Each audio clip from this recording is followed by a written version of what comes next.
We made so much hay last week about the yield curve inverting for, I think, all of about 23 seconds or so. The first portions time. Of that. Look, we know it's kind of that perfect indicator here, but I am curious as to how much you're paying attention to it and what sort of parts of the curve mean more to you than others. Yeah, absolutely. I mean, we're fixed income investors here. We have to pay attention to the yield curve. I definitely notice that 2s, 10s inverted. I think it will reinvert. We're seeing a tactical re-steepening right now, but the curve is going to continue to flatten. And that's because the Fed has told us we'd like to get to neutral expeditiously. That's the word that they used. And on top of that, they may need to tighten beyond neutral. And so what does that mean? Front-end yields can still go higher. The curve is going to be flatter. And that's when we have to talk about recession. Is there a high probability of recession? Right now, I'd say it's actually incredibly low. One of the things I'm looking at is the speed of the decline in the unemployment rate and the health of the labor market. If you look at the current unemployment rate versus the 36-month moving average, it's very negative. That essentially means the unemployment rate is falling rapidly. It's still falling rapidly, historically so, some of the fastest, most strongest impulse since 1955 at least. And so what that is telling us is as long as the unemployment rate is falling, recession risk is very low. Yeah. What the Fed is doing with the yield curve is because we're bringing policy back to neutral. But what about wage inflation in those labor data and whether people who are getting a job, well, that's still not wanting to make them go out and spend, and so growth inherently pulls back a bit? Well, wage inflation is probably one of the bright sides of the inflation picture. In the last recovery, we had some inflation, but wages really never accelerated, not until the end of the cycle. And so what we're seeing now is actually the lower income earners are the ones seeing the most gains. And so if you inflation adjust and you do it by income segment, where you're actually seeing that wages are keeping up with inflation is that lower income, lower wage category.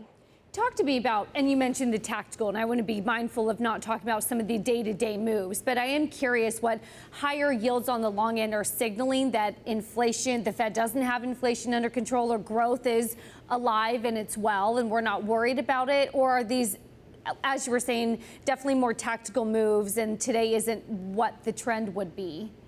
So when you're looking at higher yields, I think one of the things that is really driving the price action today is the fact that this is very globally coordinated. So we had the ECB minutes this morning. We also heard from the RBA. These are all things in which we are getting a move that's globally coordinated, and that's what allows the sell-off in U.S. Treasuries to be more sustainable. But, I mean, when we talk about the global coordination, I mean, the Fed has basically made its move. We're still kind of waiting. I mean, the ECB has signaled that it's ready to go, and we've seen kind of divergence in some of the lesser banks, or I shouldn't say lesser banks, but kind of the emerging markets and the non-developed country banks with regards to what they're doing here. So how do you piece that all together here? Does it matter? Yeah, it's a very scattered story, especially if you look at EM. But I mean, that's great for fixed income investors because it creates a lot of opportunity. So, you know, when I look across the world, you know, there's a number of different camps. You have those that actually haven't started hiking at all or easing. In that category, I would put China, also countries like Thailand. Then you have others that are really aggressively hiking and have really not signaled yet they're ready to stop, like the Eastern European central banks. And then you have some in Latin America that are actually have already hiked a lot. And they're starting to wonder, have we done enough? Can we contain inflation so that maybe we can stop?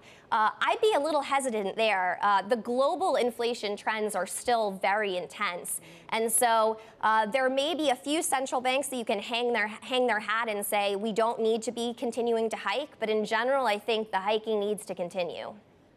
Is there much contrarian trade out there at the moment when you come to the United States? So there's some people starting to say, okay, yields have actually gone far enough now, particularly on the long end. Maybe we need to start buying now because actually, you know, the Fed might upend this somewhat.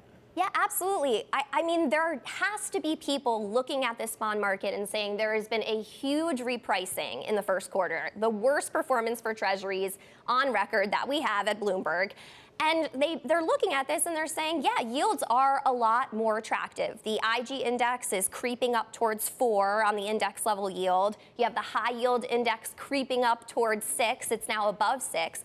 These are levels that that are much more attractive than when we started the year.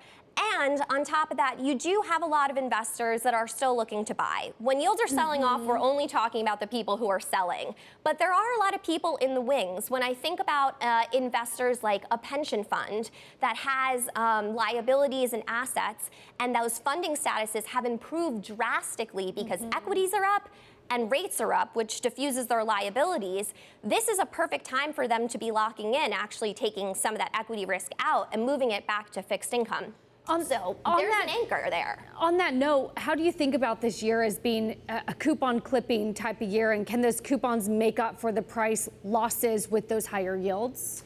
I think we are looking at an environment that could be, as you described. Particularly one of the areas we like is leverage loans, where you can get that credit spread and you get that coupon step up over time. And we're looking at it, the yields are still lower than high yields, but as that coupon steps up over the year and you get the Fed hiking, you are looking at fairly attractive carry, assuming that credit spreads hold in. It's going to be a challenging year for corporates, but they are starting out at a very healthy point in terms of corporate fundamentals. I just want to squeeze in one more quick question before we let you go. We're hearing from Chicago Fed President Evans right now, as well as Atlanta Fed President Raphael Bostic speaking at an event. And Evans, the headline crossing the wire is that Evans basically sees the Fed getting to its neutral rate as it sees it by year end or early 2023. And I'm wondering, what do you think that neutral rate is? Because there seems to be a lot of debate as to what neutral can be. And I'm not sure that what the Fed thinks it is what the market thinks it is. I actually think the Fed and the market are fairly well aligned. Okay. So if I look at what the market is projecting the Fed funds rate to be in 10 years' time, so that 10-year, 1-month OIS rate, that's around 2.3%. Okay. The Fed's forecast is 2 3/8. Okay. So they're actually fairly aligned. I think the question is, how far can they get above neutral? What really is restrictive? Is 3 restrictive? Is 3.5 restrictive? And I think we all have to watch the data because, I'd be lying if I could tell you what it was.